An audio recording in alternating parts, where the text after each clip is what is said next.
ladies and gentlemen, a very good morning and welcome to the DGAP morning briefing on geopolitical challenges. I'm Henning Hoff, Executive Editor of Internationale Politik Quarterly. Russia's war against Ukraine continues. We are writing day 330, if I'm not mistaken. There was little movement on the front lines in Ukraine's east and south in recent days, indeed weeks, but heavy fighting continues in various places, in particular near Bakhmut. There are conflicting reports of whether the mining town of Soledar is under Russian control or not. Russia continued its terror bombing against Ukrainian civilian infrastructure, hitting inter alia an apartment block in Dnipro on Saturday and killing at least 40 people, including 4 children. In the meantime, Germany got a new defense minister. Boris Pistorius, Interior Minister of Lower Saxony, will be sworn in this morning, replacing Christine Lambrecht, who resigned on Monday. Pistorius will meet US Secretary of Defense Lloyd Austin today and take part in the important meeting of the Rammstein Group on Friday, which will discuss further military aid to Ukraine. Even though Chancellor Olaf Scholz once again avoided the question when addressing the World Economic Forum yesterday, it seems likely that some sort of Leopard consortium will be formed to deliver Leopard tanks to Ukraine. Reports by the Wall Street Journal and Süddeutsche Zeitung yesterday evening suggest that Scholz currently makes German agreement dependent on the US delivering Abrams tanks. We will know more tomorrow. This morning, however, we will focus on a country which played an important role in the war, but has been much overlooked: Belarus. The extent to which Belarus is still an independent state is up for debate, while the regime of Alexander Lukashenko continues its brutal repression. There are various rumors of a Russian spring offensive in which the country may well play a part, as it did in February 2022. To discuss this, we will be hearing from 3 excellent speakers who are joining us this morning. First, we will be hearing from our DGAP colleague, Dr. András Racz, Senior Fellow in the DGAP's newly renamed Order and Governance in Eastern Europe, Russia and Central Asia Center. He will update us on the present military situation in Ukraine and also speak to Belarus' role in the war. Sorry. Good morning, András, who is in Brussels this morning. Good morning, Henning. Next, we will be hearing from Maryna Rakhlei, Senior Program Officer at the Berlin office of the German Marshall Fund of the United States. Maryna will update us on the internal situation in Belarus, which Foreign Minister recently died unexpectedly. Welcome, Maryna.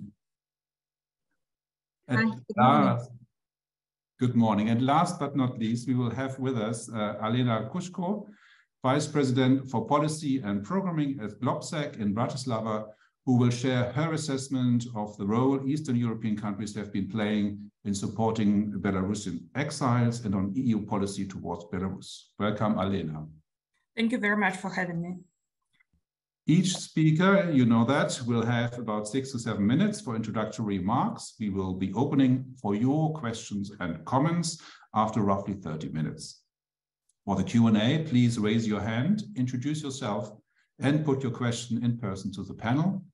You are also welcome to submit questions and comments via the chat function. Please note that this event will be recorded and that we will have to close on time at 9:30 a.m. At this point, I'd like to thank my colleague Milan Litsch, the DGAP Central and Eastern European expert, who has been instrumental in organizing these DGAP morning briefings. Thanks also to Jan Stöckmann, who joined DGAP this month and will support the series going forward. The last point to mention is that later today, DGAP will publish a new policy paper called Rethinking the EU's Eastern Neighborhood Policy in the Light of Russia's War and State Capture in Belarus. It's a joint product within the think tank network on the Eastern Partnership that DGAP coordinates, and it is co-authored by Stefan Meister, Milan Litsch, as well as Iskra Kirova of Open Society Foundation and Stephen Blockmans from CEPS in Brussels, to be found on the DGAP website from this afternoon. And with that, let's turn to András. Thank you very much again for having me. Thank you for joining us today morning. First and foremost, I need to apologize. I will have to leave a bit earlier at around 9:15 because of the program here I'm attending in Brussels. So apologies in advance. In order to compensate this, I will speak really fast in my remaining 6.5 minutes. So shortly about the military situation, as usual, first, please allow me to share a screen to give you a very short update on what's going on in the Donbas, and thereafter we speak a bit about the role of the Belarusian military. So now I'm trying to share a screen. Now you are supposed to see the map produced by the Institute for the Study of War. This is the Donbas. What we need the most is, of course, to realize that the most serious fighting is going on first around Bakhmut, and there also in the south around Avdiivka. Russian forces recently took the mining town Soledar mentioned by Henning. And since then, Russia is trying to picture the capture of Soledar in the information space as some kind of a decisive victory, some kind of a Stalingrad, but it's not. So we need to be aware that Russia is trying to make a very small scale local victory appear as something decisive in order to encourage the Russian population and also discourage the West from further supporting Ukraine. In reality, the capture of Soledar is making the situation of the key town Bakhmut a bit harder, but nothing disastrous is happening. So the fighting for Bakhmut is going to continue for quite a while more. Bakhmut is a city that the Russian troops have been besieging for more than half a year. Dear colleagues, in the Donbas, the average speed of the Russian advance is around 4 meters per day since the beginning of the war. So we are speaking only about a few kilometers captured altogether. So we shall be resilient to this kind of Russian information efforts, which are trying to convince us that Bakhmut and the whole Donbas will going to fall soon. No, it won't. So after this kind of relatively good news, if there are good news at all in a war, please allow me to stop sharing and say a few words about Belarus and the Belarusian military in Russia's war against Ukraine. Belarus, before 2020, before the fraudulent presidential elections, Belarus was relatively successful in preserving at least some elements of its sovereignty vis-à-vis Russia. But since 2020, the situation changed. So Lukashenko, and I'm not going to call him president, so the Belarusian leader Lukashenko is 100% dependent on Russia by now, and Belarus is gradually losing sovereignty vis-à-vis Moscow, also in the field of military. But as a result of this, Belarus has been a full-fledged co-belligerent in this war ever since the 24th of February. So except of sending Belarusian regular forces to the war, and every word is important here. So except of openly sending regular Belarusian forces into the war, Minsk is doing everything else to support Moscow's war. I mean, Belarus allows Russia to use Belarusian territory, Belarusian airspace, Belarusian military infrastructure.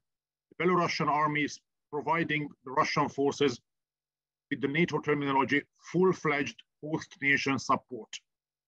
Belarus is providing intelligence to the Russians, particularly on tactical level, providing Russia with heavy weaponry, with ammunition, basically everything short of sending regular forces.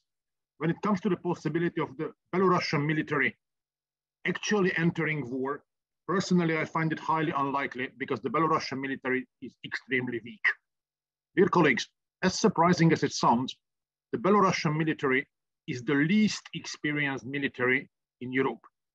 The Belarusian military never fought. The Belarusian military was never deployed abroad into a live combat mission, except the short-term CST operation in Kazakhstan last January.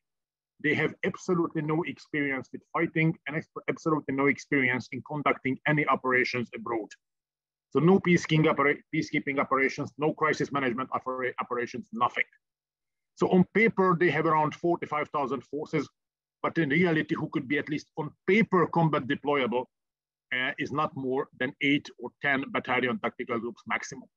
This is an extremely weak armed force, morally weak, equipment-wise weak, also weak in terms of command and control. I mean, the Belarusian army never exercised above the level of a brigade. So they would even be unable to move their 8-10 battalion tactical groups together into Ukraine. So I don't see it likely that Belarus would send its regular military into the war. But this is not the real risk. The real risk is Russia increasing its military presence in Belarus again to such an extent which would allow Russia to again launch an attack against Ukraine from Belarus. Please allow me to share now another screen. This is a screen provided by a Belarusian organization. It's in Cyrillic letters, it's in Belarusian. It's about the Russian military activities in Belarus. Right now, the Russian Federation has approximately 12 to 15,000 troops in Belarus. Most of them are actually freshly mobilized troops training in Belarusian military infrastructure facilities. This amount of troops is not sufficient for an attack against Ukraine. But, so even though yet the Russian presence in Belarus is not sufficient for attacking Ukraine, in the future, Russia may be entirely able to deploy enough troops to Belarus for a renewed attack on Ukraine. We are not yet there, but the possibility indeed does exist. Right now, the presence or the objective of Russian forces in Belarus is twofold. First, of course, to train the freshly mobilized Russian troops, because Russia is short of trainers and training infrastructure at home. And second, to make Ukraine divide her forces, because Ukraine needs to keep significant number of forces along the border with Belarus in order to make sure that nothing unexpected happens. And the last point, Ukraine is apparently taking the risk of a future Russian attack from Belarus very seriously. So Ukraine is preparing for it, strengthening territorial defense units all around the border, and also mining the roads, mining the fields, making the border practically impassable. So I can't tell whether Russia will attack from Belarus or not. What I can tell is that the possibility is indeed there should Russia move enough troops into Belarus to repeat the attack what they have done last spring. Problem or a potential problem, one option of course for them is to attack against Kiev, again. But another option, perhaps even more dangerous, if they decide to launch an attack from the Brest region to the south against Ukraine's Lutsk and the Rivne region. Because such an attack, basically heading southwards along the Polish border, it would have the potential to sever the crucial supply channels which are connecting Ukraine to Poland. So this is a possibility we need to watch. The key indicator here is the size and composition of the Russian forces in Belarus. They are not yet ready for an attack, but Russia has the possibility to assemble significant troops for a future attack there in Belarus. So that's it from me. Thank you again. And if there are any questions, I'm happy to answer. Thank you. Over. Thank you very much, András. We come to questions later, Philip Hirsemensel, but we're happy to address them then. Just one quick comeback. Sort of, you spoke about the likelihood or not of of a Russian attack happening via Belarus. So, how do you assess the general likelihood of a spring offensive? Because the Ukrainian secret services seem to be quite confident that it will happen. What do you think? Well, I don't know about what secret services think. You know, it's in the name, secret service. So I don't know. But personally, I also think that a spring offensive is very likely. And one more thing, Russia keeps attacking Ukraine from Belarusian territory and airspace, even in these days. So even though if there is no land attack, Russia keeps launching missiles, cruise missiles, and a lot of other ways of, Russian cruise missiles, drones from Belarusian territory against Ukrainian targets. So it's not only a ground offensive we need to look at. Thank you. Many thanks, András. Let's move on now to Maryna, please, for an update on the internal situation in Belarus. Hi, hello everyone. Can you hear me? Thank you very much for having me, and I think it's also a very timely discussion and a timely topic that today we can talk about the Belarus role in the Russian war. Talking about Belarus, I would say that there are not just one Belarus puzzle piece in this big picture, but I would talk about three pieces. Of course, there is official Minsk, the de facto regime that is illegal and voted out of power almost 2.5 years ago.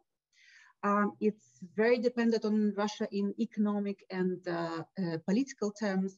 And as far as we can judge, Moscow is still not interested in participation of Belarusian troops in this war.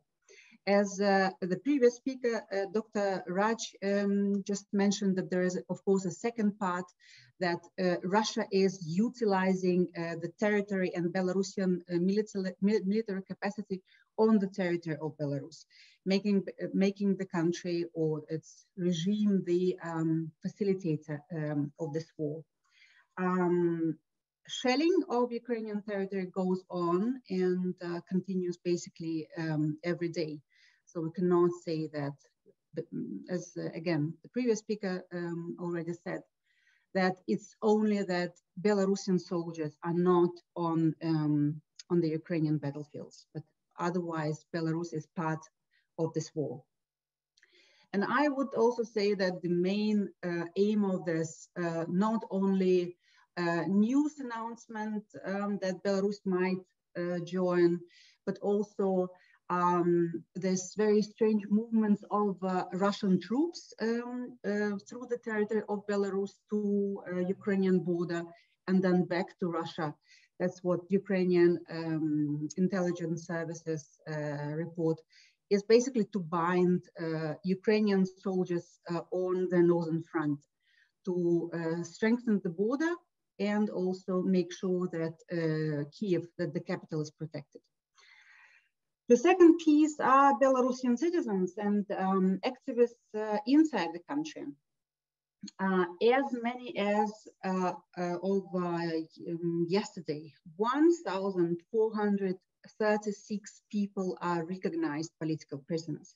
This is the number that continues to grow, also daily. So no wonder that surveys show fatigue and disenchantment, and that this domestic political crisis and repressions that has been ongoing basically since the outbreak of Corona in early 2020, and that's almost 3 years now.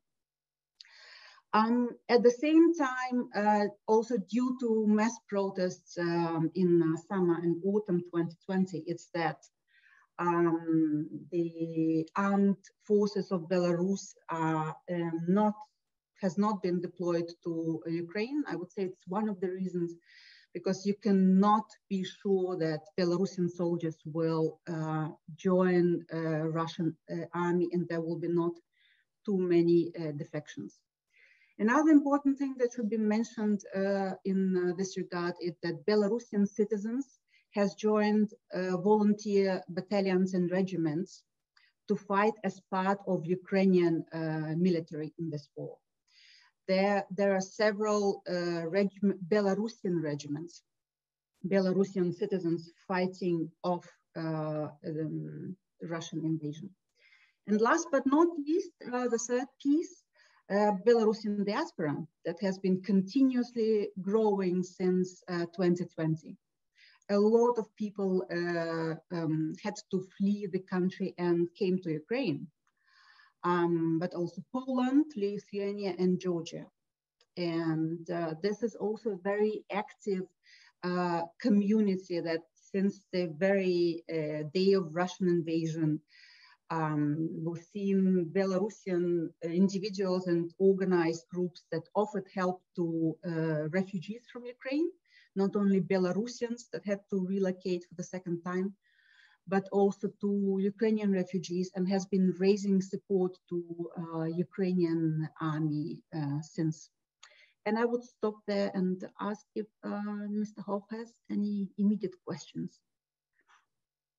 Thank you very much for this overview. Very interesting.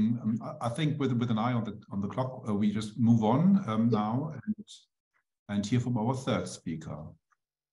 Thank you so much. I'll start actually from the bigger picture of the EU policy towards Belarus. It's extremely important to remember that after the protests in 2020, Belarus and the democratic movement in Belarus was seen as exemplary by all global standards movements, and everybody thought that change is about to come with just a little bit of pressure. Everything changed dramatically in year 2022. And objectively, for the European Union and any Western partner of Belarus, it became much more difficult to construct any policy that would achieve multiple goals. And these goals are, to simplify a little bit and to paraphrase the famous saying, was to keep Lukashenko out of Ukraine, to keep Lukashenko down at home, and to keep the democratic movement in the game. All this became much more complicated after the war started in 2022. In general, my general assessment of the EU policy towards Belarus is that there is no immediate theory of change for within Belarus. There is general trajectory of toughening the sanctions with some nuances, but in general, the expectation is that we need to keep whatever is possible alive in Belarus in terms of democracy, but these things can only be resolved after the war in Ukraine finishes. And of course, for that, the victory of Ukraine is necessary.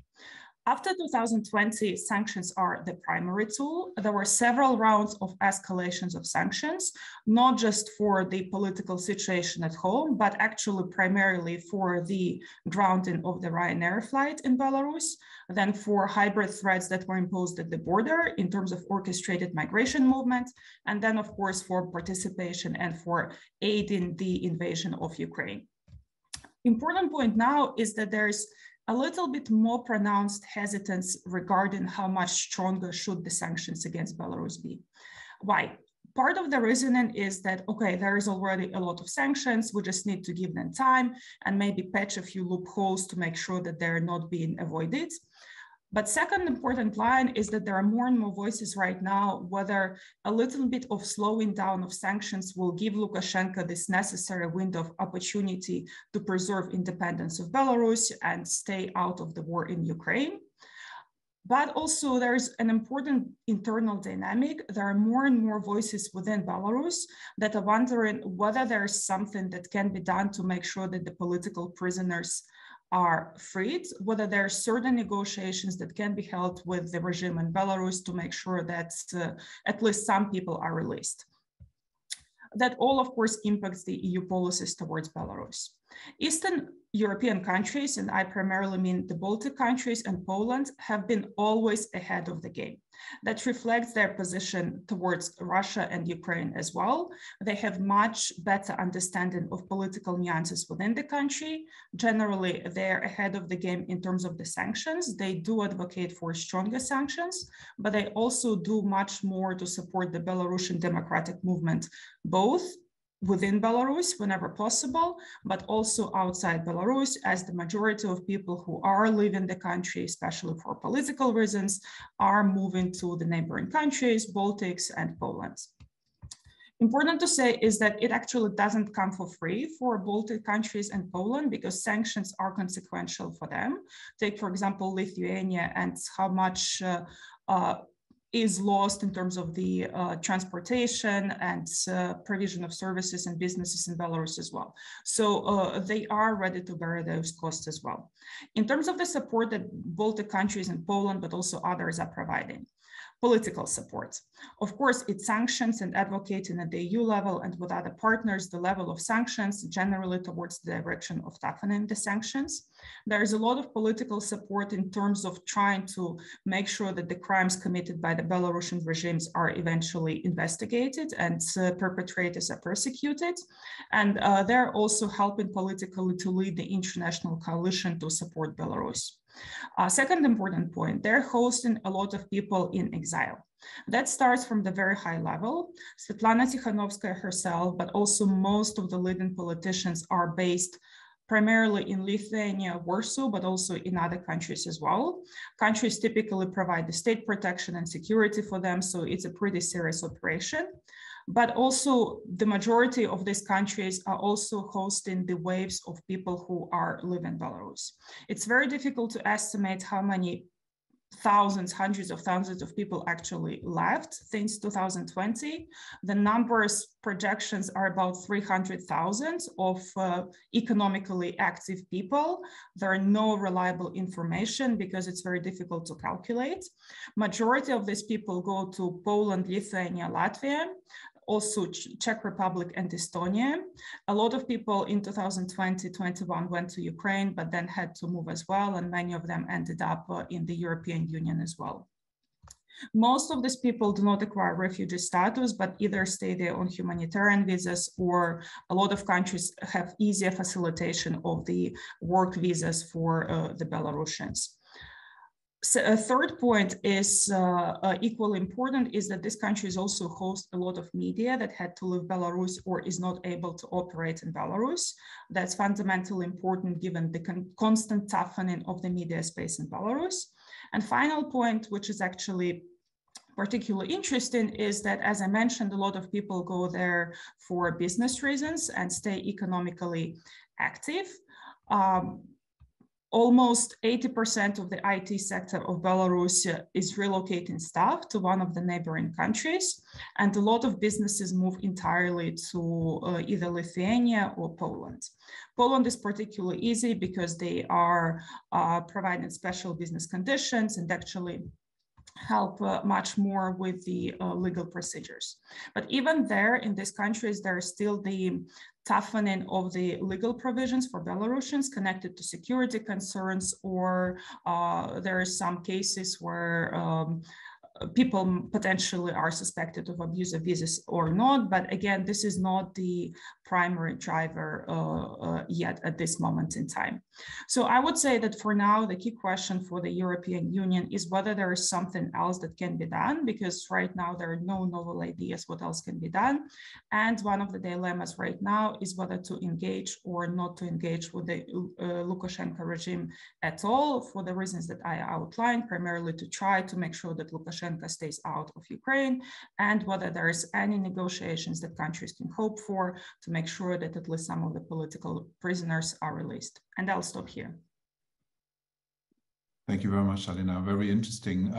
Maybe one quick comeback to you, but also maybe to Maryna, sort of, or even András, sort of how sort of independent is Lukashenko? Sort of, can he still sort of, what kind of regime does he have, or is he so much under pressure from the Kremlin that he's not really a real sort of independent actor anymore? And so if this latter would be the case, then you wonder how sort of useful would be interactions with the EU. What's your take? Maybe Alena first. Yeah, that's exactly the counter argument, that there's no possibility to trust that whatever Lukashenko promises right now, he will keep his word. So the trick here is that you might make a deal, he will say, fantastic, we stick by the deal, but he will never abide by his word, both because he's very vulnerable domestically, and he will never consciously agree to any reform that concerns his grip on power domestically, and potentially he might be undercut by his friend in Kremlin. Just one thing to add. Though it's quite hard to speak after Alena, because all I could say is just I agree. So just one thing about the military. The between Belarus and Russia, there is a so-called regional grouping of forces, which is an institutional framework for the cooperation of the Russian and the Belarusian military. In peacetime, both sides have their formal independence. But in times of war, when Russia declares war or the Belarus-Russia Union state comes under attack, so in times of war, the whole regional grouping of forces, including the entire Belarusian army, would get under Russian command. So if Russia declares war, this would also mean, at least institutionally, that Russia would have the means to take over the command of the entire Belarusian army, everything. From the Russian side, it would be the 1st Guard Tanks Army and some smaller units, but on the Belarusian side, basically the whole armed forces. So this is among the reasons why Mr. Lukashenko is reportedly trying to downplay inside the Russian elites those hawks who are pushing for Russia to declare war on Ukraine. because so far it's still a special military operation on the Russian side. There are people in the Russian elite who would like to make Russia full-scale going into the war, declare war on Ukraine and set the economy on war footing, declare martial law via the Palestine, you name it. Lukashenko is trying to downplay these voices, these hoax, because full-scale Russian war would also mean that Lukashenko would lose control over the Belarusian military, even institutionally. Thank you. And Maryna, is there? Yeah, just briefly to chime in here that so far what we have seen is that whatever Kremlin wants, it can get from Minsk. This very symbolic visit of Putin to Minsk in December, the first one in 3.5 years, where Putin basically landed to enter the red carpet, and Lukashenko personally picked him up just to show the unity of the two leaders. In a way, he doesn't have any leeway or whatever. Sovereignty is a, as you mentioned at the beginning, is something to debate, of course. But so far we can see that there's no spat between the two sides, and the Russian leader gets everything he demands from Minsk. Thank you. Just one quick comeback question. Do you think there are sort of splits within the regime? We had this report of the foreign minister dying unexpectedly. Is there an indication that something we have to position ourselves differently, or what is your reading of the situation? No, not really, and there are no serious indications that that Mr. McKay died of unnatural causes. And I have to remind you that it's not that the foreign minister of Belarus pursues any kind of independent foreign policy on the one hand. On the other hand, to mend relations with the West, it's not that diplomacy can solve any problems. It's all about the domestic situation that is under full control of Lukashenko. Can I just very briefly, one sentence? It's also important to remember that over the past couple of years, Lukashenko has been cleansing the civil servants. Literally, people get fired they go through the pictures for 2020, through the Facebook posts. One picture is enough to get fired. There are lists that communicate to every single local government, every single institutions, to even like Academy of Sciences, to indicate who is reliable, who is not. So in this situation, it's very hard to hope for any split in the actually active civil service. Thank you very much. I think it's about time to also involve our audience. There's one question in the chat from Cory Hanke. Would you like to put your question in person? And there's also Philip Hilsemensel. Maybe we start with Philip Hilsemensel, and then please put your question. Yeah, very good morning, and thank you very much for this very interesting briefing again. Two questions. One that's not concerned with Belarus, to András. Given the announcement by the Americans that they would supply massively repair kit for the Ukrainian energy infrastructure, gas turbines, transformers, substations, all the rest of it.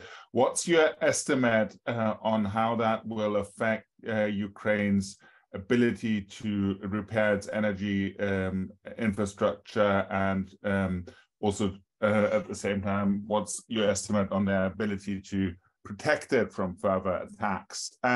And then also one question on Belarus. Given this to the entire podium, given this this cleansing of the civil service, and what's your estimate on the level of competence? Of course, if you throw out everyone who has a Facebook picture of something, then you're not necessarily left with the most competent people. Do you have any estimate on that? Thank you very much. Thank you very much. And maybe we can also sort of put the question which was posed by Cory Hanke into the mix as well. I would maybe expand and say sort of if Russia would declare war and sort of which would involve, as András explained, the sort of immediate use or putting Belarusian forces immediately under Russian command. Sort of how would Belarus as a society respond to that? Because it sort of would also have much wider consequences, which Lukashenko obviously tried to avoid so far. So maybe start with András on the military point. Thank you. On the energy infrastructure question, a lot depends on the timing. So even if you prepare the delivery of whatever equipment today, delivery might take a lot more time, and installing the new equipment into the Ukrainian energy system, that's even more time. So in the short run, I'm afraid Russia still has the upper hand. So they still have the capacity to keep degrading Ukraine's energy infrastructure. Right now, at around 50% of the infrastructure is damaged to a certain extent. The network is gradually getting fragmented because of the attacks. So longer blackouts will continue. A lot of problems will continue also because the weather is turning more severe, particularly in the east of Ukraine. So in the medium run and long run, this US help will be very, very important. In the short run, however, Ukraine's civilian population, unfortunately, will continue suffering from these targeted Russian attacks. And if one looks at the number of drones and missiles and cruise missiles Russia is using against the Ukrainian energy infrastructure, the number is actually decreasing. But the damage keeps growing. So the energy infrastructure is damaged to such an extent that Russia can inflict serious damage already with lesser numbers of missiles and drones. Ukraine is fairly efficient in defending herself against the drones, fairly efficient against some types of cruise missiles, but other types of cruise missiles and ballistic missiles, Ukraine has no defense against. Once the Patriots will arrive and once more modern air defense system will arrive, this situation will improve. But in the short run, there are certain types of Russian missiles Ukraine technically can't do anything against them. Thank you very much. Maryna, would you like to comment? I can continue on this one. It's actually a very interesting question. On the one hand, I'm not sure I understand why even the international debate is so much focused on active involvement of Belarusian troops. I mean, even number-wise, and also what has been mentioned multiple times, it's not that Belarusian military is well prepared to fight. It's even it's a lot less prepared than the Russians, who are having very difficult time in Ukraine. But otherwise, Belarus has been facilitating Russian military operations in every possible way on its territory. But coming back to the active involvement of Belarusian troops, on the one hand, yes, as surveys show, and surveys in Belarus has always been a difficult question, because you can argue what is the margin of error in an authoritarian society, how open people could be answering questions that are political. But there was the recent poll of the Belarusian initiative to the Chatham House that says that even though the support of Belarusian regime is somewhat growing or solidifying itself, that 57% of Belarusians are against Belarusian involvement in the Russian war. So we can safely assume that there is already this railway partisan style resistance in the Belarusian society, trying to disrupt the usage of the Belarusian railways by the Russians to facilitate this war, that it could come to protests or unrest in Belarusian society. And in this case, Belarusian Lukashenko, I'm sorry, I almost called him a president, that Lukashenko would be left out in the cold. Because since 2020, his only chance to remain in power is to rely heavily on its military and secret services. And if they're deployed in Ukraine, then there's no one or not enough people to protect him basically from his own citizens. Thank you very much. Alena, have you any comment? Quickly on the question about the civil servants and professionalism. Of course, naturally, it's going down if you remove the people who had some probably better qualities and maybe some initiative as well. But in general, the level of Belarusian bureaucracy was rather professional. So there is still some areas where they can do things pretty well. And of course, given the style of management of the country, which means Lukashenko personally interferes in all decisions, starting from big ones to small ones, it defines where the energy is channeled. Some things they can do pretty efficiently. And what is probably notable now, while Lukashenko is trying to establish this totalitarian regime, there is much closer cooperation between the civil areas of the government and the secret services or the security services in terms of sharing of the information, databases, and because there is a lot of motivation to do so, I would say in this area, they're not doing too badly. Thank you very much. I think we turn now to Boris Ginsburg for the next question, and there's also one by Tom O'Donnell. Tom, maybe you want to put it in person to the question to the panel as well. Boris, please. Morning. My name is Boris Ginsburg. I'm a doctor. Okay. Oh. Shall I? Or Boris first, please, and then Thomas. Okay, fine. So my name is Boris Ginsburg. I'm a doctoral researcher at the Institute for East European Studies at the Free University of Berlin. I'm researching the political effects of the EU and US sanctions against Belarus. If you allow me, I would make just one comment about the involvement of Belarus, of the possible involvement of Belarus in Ukraine. As far as I know, and correct me if I'm wrong, but Lukashenko has, during his whole reign, mainly invested in the security services, not in the army. And let's not forget, and I want to say it as a political scientist, that Belarus is a personalistic dictatorship. It is not a military dictatorship. And the biggest fear of every personalistic dictatorship is the army. So by involving the Belarusian army in the Ukraine war, Lukashenko would increase the risk that the army would get some combat experience, and that's why it could be like a bigger risk for his reign that could come from his own army. So that's another reason why I don't believe that that Lukashenko will let his army fight in Ukraine, at least not directly. Thank you. Thank you very much. Tom.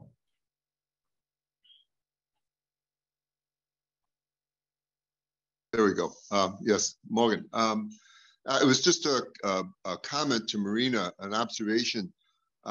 It would seem to me that if Belarus directly gets involved, I mean, it is directly involved, but I mean with ground forces, then the Biden administration and NATO would allow Zelensky and the Ukrainians to directly hit targets inside Belarus, as they've done in Russia.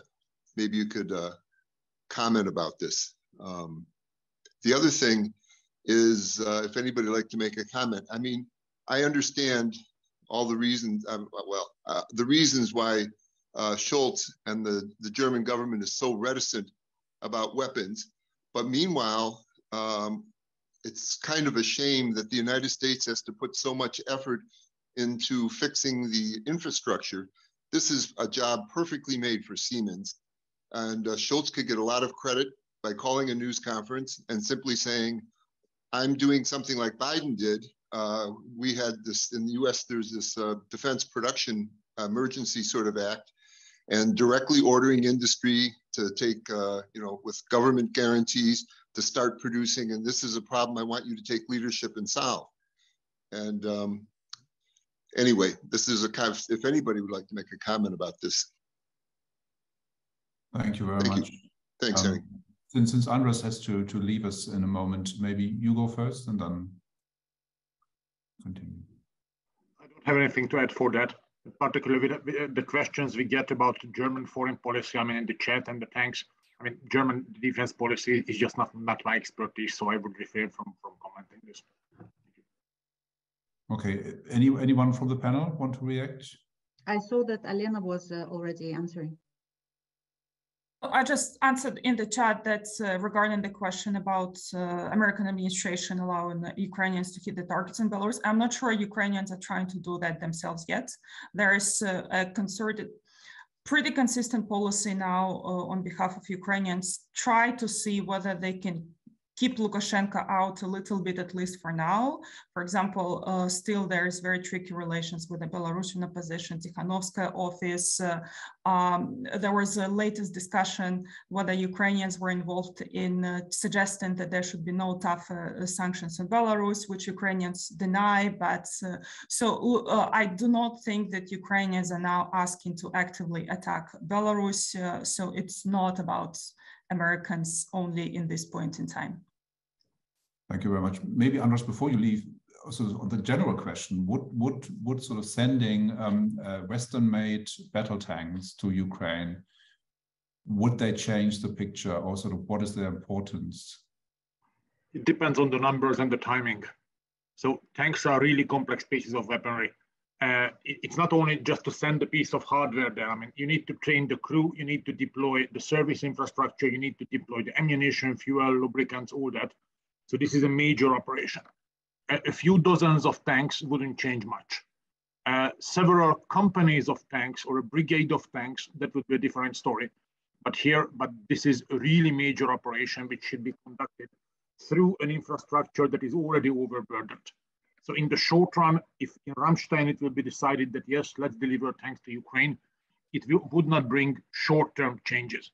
But in a few months' time, it's entirely possible. Just to show the scale of hardships, when Ukraine got the Panzerhaubitze, the German self-propelled artillery pieces, the retraining of Ukrainian artillerists, who were already trained artillerists, so to teach them how to use the Panzerhaubitze, it was around 6 weeks, 24/7. And only after these 6 weeks was it possible to deploy the first systems. So the same thing is going on with tanks, plus one more thing, which is not that much in the discussion. Western-made tanks are much heavier than the tanks Ukraine is using. So there would be a lot of complications with roads, bridges, trailers transporting the tanks. I mean, the Leopard is almost twice as heavy as some of the tanks Ukraine is using. So it's not an easy operation. This is not something what you can decide from Monday to Tuesday. But if they will be deployed in sufficient numbers with sufficient training infrastructure, yes, they could bring a change, but not just one piece or two pieces. I mean, a brigade of that or several battalions of that yes. So in the short run, I think the political importance is also something to watch. Thank you very much. I think we sort of addressed more or less all the questions put in the chat, but maybe sort of keep your questions coming and if possible, post them in person. It's always sort of makes for a livelier debate. Since András has to leave us in a moment, maybe a question to Alena and Maryna. You sort of both spoke about the role of the EU, but sort of where's Germany in this mix? Germany tries to play a leading role in supporting Ukraine, at least financially. James Willie in the chat just said sort of, and Tom O'Donnell also said that sort of infrastructure would be a sort of a natural, and Germany does quite a bit on helping restoring Ukrainian infrastructure. But in terms of Belarus, is there Berlin in the picture, or do the Germans play a sort of more of a side role? Who wants to go first? Maybe Maryna. Well, first off, Berlin is clearly on the side of Belarusian organized opposition. Annalena Baerbock, the German foreign minister, is regularly in touch with Svetlana Tikhanovskaya, the formal leader of democratic forces. Tsikhanouskaya is also quite regularly in Berlin and able to have all kinds of high-ranking meetings. This is, for example, that stands in a stark difference with Kiev, that they completely withdrawn themselves from any kind of contacts with Tsikhanouskaya. And otherwise, officially, there are no contacts between Berlin and Minsk, the de facto regime of Lukashenko.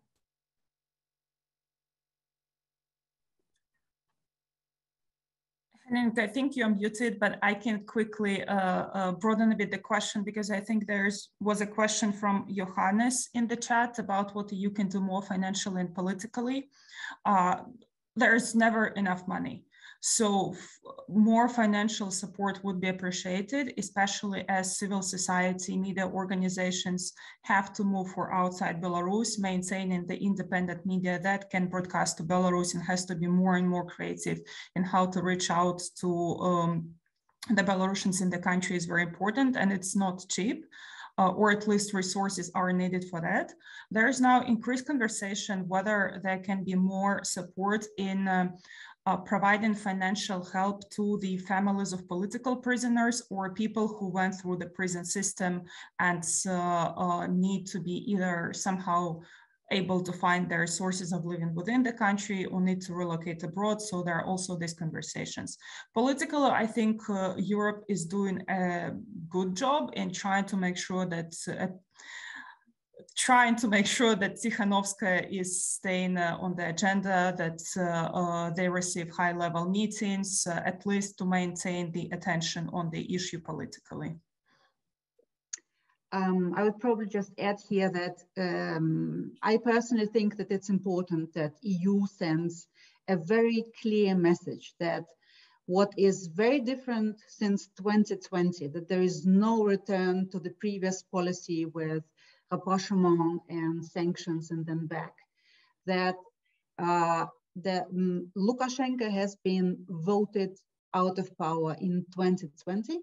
He is considered an illegitimate leader, and that there can be no negotiations with him whatsoever about the future of this country, because he cannot represent it anymore.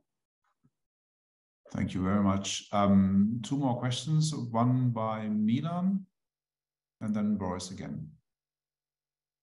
Good morning, everybody. I have a question about the new Belarusian foreign minister and how should Berlin or Brussels approach this situation. Foreign Minister of Hungary called him on the phone recently, but there is an open question whether for the EU this should be a foreign minister like any other. And also, if you can share with us what were the cause of the death of his predecessor, Vladimir Makej? Makej was somebody before the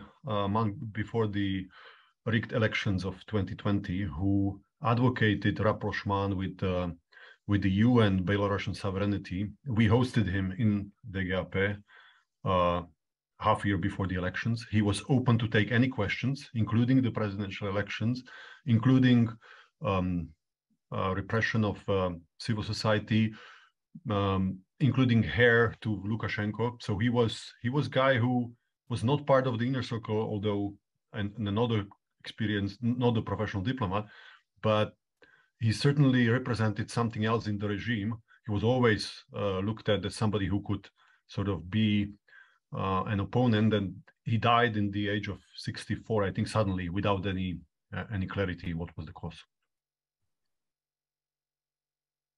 I can go first here. I can only say what the media reports were, that was a natural cause of death. So it's nothing we can only speculate. And personally, I don't believe that he might be in any way poisoned, with whatever reason. He was of course, a very symbolic figure longer than a decade. He was the head of the Belarusian Foreign Office. He also had the presidential administration. He was part of the Secret Service. So he was a very experienced part of even Lukashenko apparatus. He was also the author of this, the creator of this Balance Act between the West and Russia. But at the end of the day, it was always, of course, Lukashenko, and still is, to decide what is going to be, on the one hand, the foreign policy, on the other hand, he controls the situation domestically. And again, the new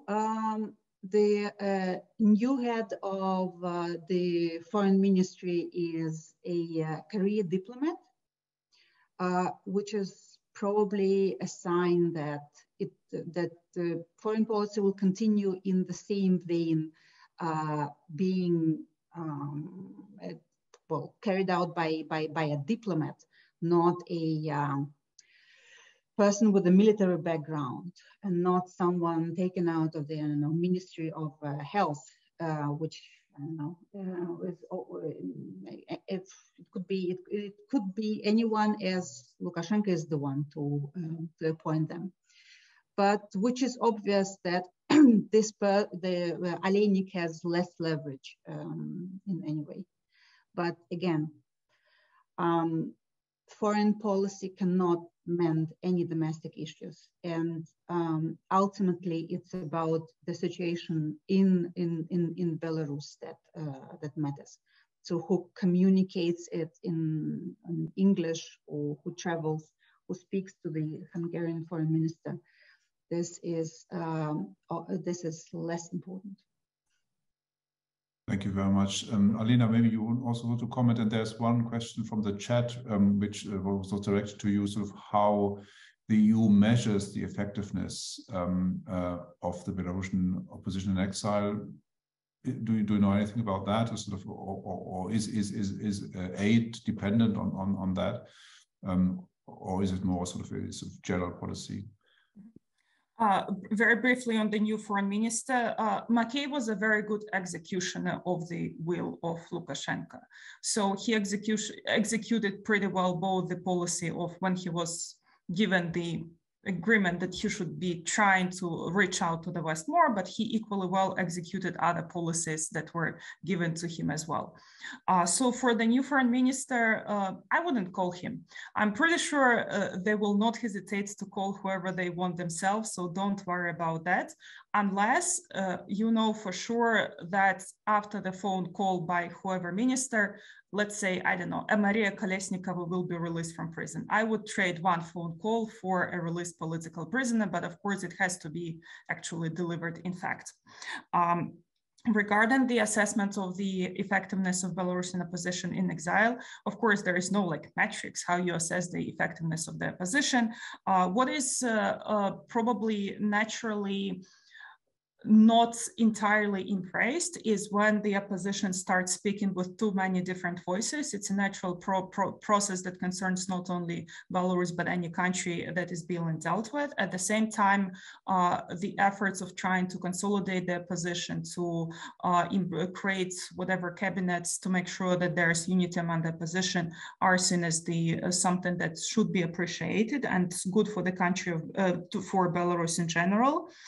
In terms of effectiveness, of course, there is always an expectation that any opposition will have the impact within the country, which objectively, potentially, the office of Tikhanovskaya does not have at this moment in terms of delivering dramatic outcomes. But that's also well understood that given the situation in Belarus, where there's pretty much a totalitarian regime being installed, there's very little that opposition in exile can do, but ideas on how to reach out to the people in Belarus are appreciated. it. And for that, of course, I mentioned media already several times. So all these projects that are looked at very favorably. And of course, there are still the principles of the European Union. It's funded not specifically for the office of Tikhanovska, but it's funded for civil society in general. So there are multiple projects, multiple initiatives from different groups, different activists or civil society organizations that deserve attention and should be also taken into perspective. Thank you very much. We are coming to an end, but there's time for one last question by Goris Ginsburg, and then I have a final one to our panelists. Yeah, just a very short one to the panelists. How do you assess the latest establishment of the so-called guard service? It's like a mercenary group, very similar to the Wagner group in Russia, in Belarus. Yeah. Thank you very much. Thanks. No, I cannot comment on this. Not expert enough. Sorry. Yeah. I can just I don't know enough, but again, the idea of what Prigozhin has achieved in Russia might be very inspiring for many people with entrepreneurial spirit in this area who want to gain a little more influence. But of course, one of the theories is that it might be used later as a basically personal security services for Lukashenko or for other people in power. But there is too little information to know for sure what will be the trajectory of this development. Thank you very much. And maybe as a final question to you both, if the war ends with Russia losing it, sort of what kind of effect would that have on Lukashenko and Belarus in general? Sort of would it survive this event, or would it sort of give Lukashenko a new lease of life? Probably impossible to say, but I'm still curious, sort of what a Ukrainian victory, a Russian defeat in Ukraine would mean for Belarus. Maybe.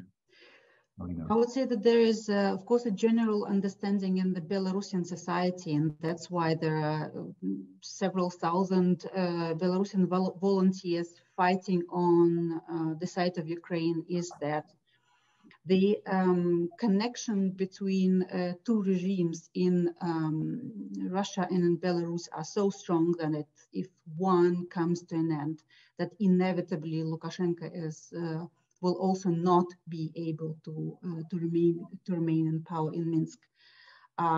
That's why there are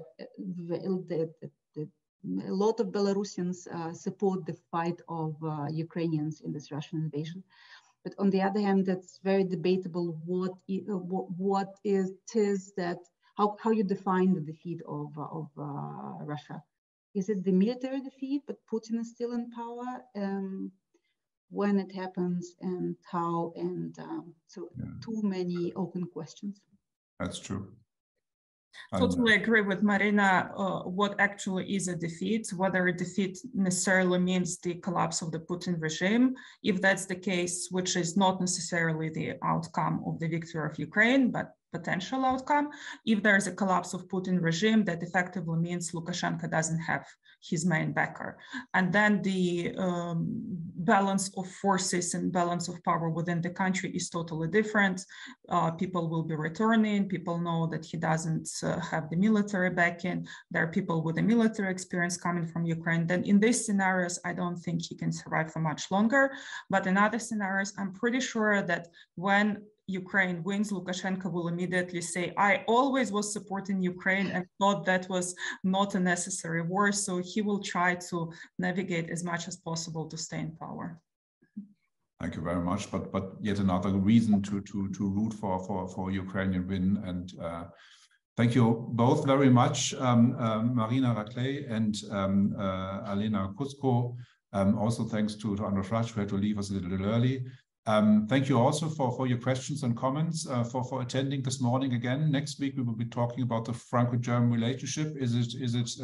Where is it after 60 years of the Elysee Treaty? Until then, a very good morning and see you soon again at the German Council on Foreign Relations. A very good morning.